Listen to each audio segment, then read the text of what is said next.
Did you know that in the UK, the suicide rate among young men is shockingly high? So high that it remains the leading cause of death for men under 45. And in the US, young men are falling behind in education, employment, and mental well-being at alarming rates. More and more of them feel lost, isolated, and without purpose. I've been thinking about this a lot. As a mother raising 3 daughters, I've naturally spent years focusing on female empowerment, gender equality, and breaking barriers for women. But lately, I find myself asking more and more often, what about the boys? What about the men? Why are so many of them struggling in silence? And what happens to a society when its men feel disconnected and without direction? Today, I want to talk about it. I want to talk about this silent crisis affecting young men and why it's happening, and how we as a community can support a healthier and more balanced masculinity. Because here's the truth: supporting men does not take away from women's progress.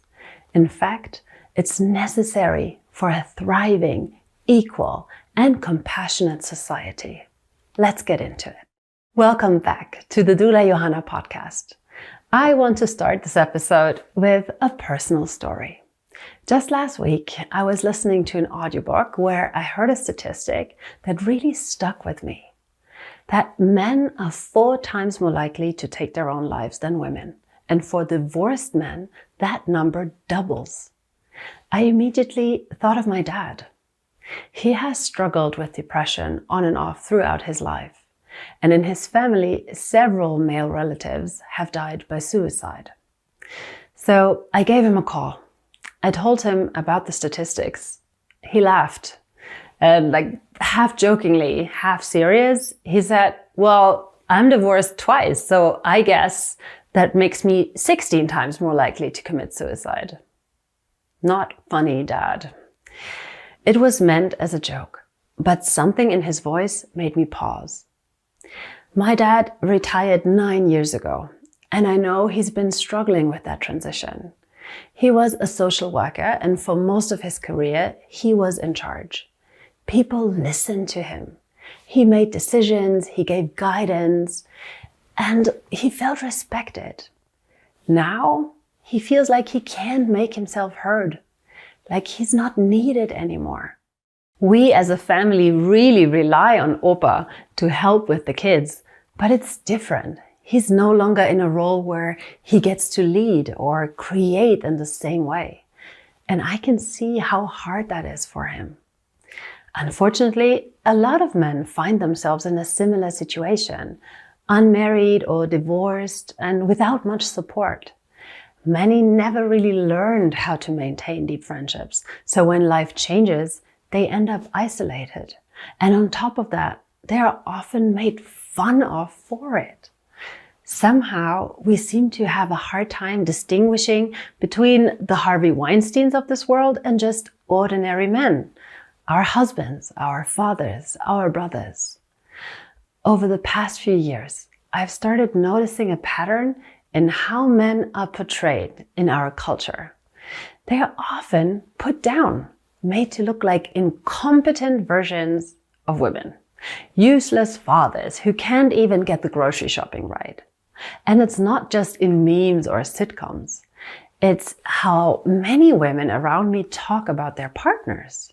I'm not blameless, and of course, I get it. Sometimes we need to vent. But at this point, I feel like we are creating the very thing we complain about. I see it in myself and others. Mothers micromanaging everything, refusing to let fathers handle things with the kids or in the kitchen because they just can't get it right. And no surprise, after a while, these men throw their hands up and think, fine, do it yourself then. There's actually a term for this called weaponized incompetence. It's the idea that if men are constantly told that they are bad at something, they'll eventually stop trying. Studies have shown that media depictions of fathers as bumbling or clueless have increased dramatically over the last few decades. One analysis of sitcoms found that in the 1980s, about 18% of fathers were portrayed as incompetent. By the 2010s, that number had shot up to 56%. What the fuck? And that kind of messaging seeps into real life. If we want competent, engaged partners, we have to make space for them. That means letting go of control sometimes, even when we think we could do something better or faster. I totally understand why some women resist that. After generations of oppression, many of us have swung hard in the other direction, into radical independence. But at the end of the day, most of us actually don't want to do everything alone. We want to be a team, to have someone strong to lean on and to rely on. And for that to happen, we need to recognize male strengths instead of constantly focusing on how they are not like women. And the problem starts even earlier with little boys. I see it in schools where boys are often treated as almost defective little girls. They are surrounded by mostly female teachers, many of whom, understandably, find it easier to deal with quieter, more compliant behavior, something girls tend to exhibit more than boys. And the result is that boys who are naturally more active, impulsive, or hands-on get labeled as disruptive.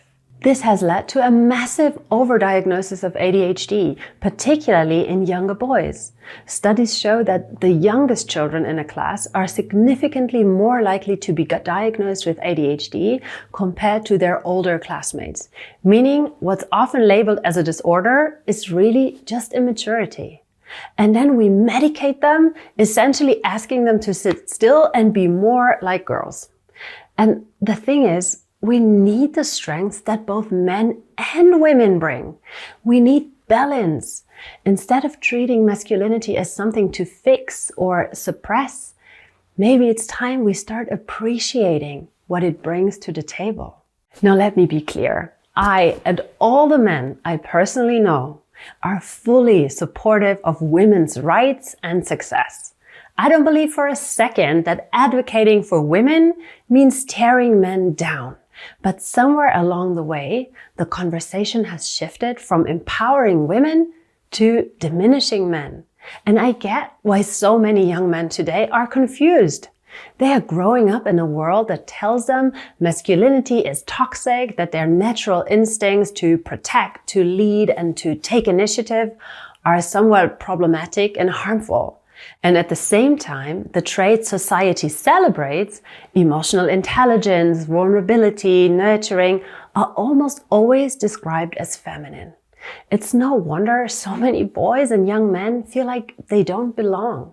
For decades, women have been told that in order to be successful and powerful, they need to adopt more traditionally masculine traits, becoming less nurturing but more aggressive and suppressing their emotions, as if strength only looks one way. But I don't believe that that's the only path forward. Women can be great leaders without trying to be smaller versions of men, just as men can be emotional, kind, and still assertive, all while embracing their natural instincts to provide and protect. And honestly, I felt that imbalance in myself. Looking back, I can see that my extreme need for independence over the last 2 decades wasn't just about ambition or self-reliance. It was about trust, or the lack of trust. Somewhere along the way, I had convinced myself that if I didn't take care of something, no one else would. But that mindset really did not serve me well. It didn't serve my marriage. It kept me in my masculine energy so strongly that I wasn't leaving space for my husband to step in and actually hold me and support me. The truth is, I actually want to be soft, and I want to feel taken care of. Not because I'm weak, but because I'm human. I love my work, and my husband loves my work. And we are a team, not rivals. And when we support each other, we both win. I think we can do better as a society, for men and for women.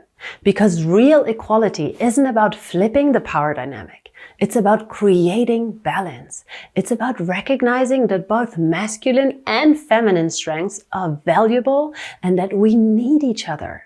So what could masculinity look like? What kind of men do we want to raise?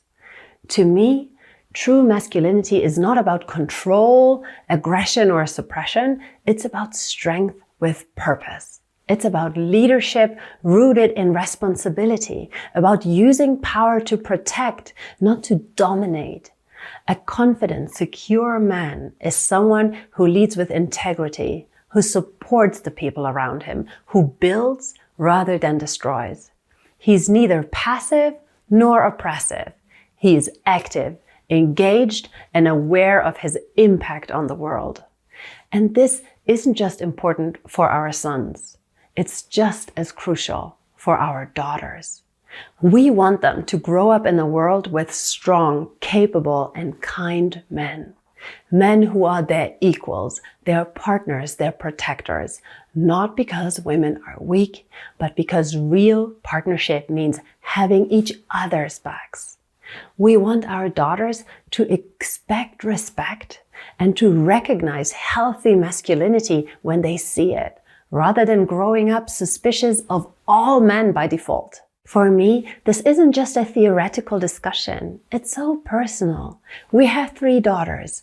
Our close neighbors have 3 sons. And I want all of those kids to feel free to be who they are. I want them to know that they are all allowed to cry, to play rugby, to fight, and to journal, however much or little feels right for them. I don't want the boys to feel like they have to suppress their emotions, and I don't want the girls to feel like they have to reject femininity to be strong. And just biologically speaking, on average, boys will be physically stronger and girls will have an easier time with situations that require emotional intelligence. But the real magic happens when they support each other, using their individual strengths instead of competing over them. When we stop pitting masculinity and femininity against each other and instead see them as complementary forces, we all win. Because raising boys with confidence, direction, and purpose isn't just good for them. It's good for all of us. When men are encouraged to step up in positive ways, when they are raised to be providers, protectors, and partners in the truest sense, society as a whole benefits. I want to be really clear. I don't have experience raising boys. I have 3 daughters. But I do care about boys because I care about men and because my daughters will grow up to have relationships with men, romantically or otherwise. They will have male friends, colleagues, mentors, and maybe one day partners and sons of their own. And the truth is, we need strong, healthy, confident men more than ever, just as much as we need strong, healthy, confident women. We need both if we're going to tackle the challenges of this world, if we want to build strong families, and if we want to live truly fulfilled lives. But that won't happen if we keep creating environments that stifle boys, if we keep expecting them to sit still all day without giving them space to move freely. If we surround them with people who see their natural energy as a problem rather than something to be guided and encouraged. If we don't make sure they have strong, positive male role models in their lives. And if a boy in your life is struggling, I want to remind you, more often than not, there's nothing wrong with him. He might just be in an environment that isn't built for him. The problem isn't the boy, it's that we're not always meeting him where he is. So let's make room for boys to be boys. Let's teach them to respect and celebrate the women in their lives, not see them as competition or enemies. And let's teach our daughters to recognize the value of strong, capable men as allies, friends, and partners. Because when we empower both our sons and our daughters, we create something truly unstoppable. Thanks for listening. If this episode resonated with you, share it with someone who might need it. Talk about it. And most of all, keep making space for the boys in your life to be exactly who they are.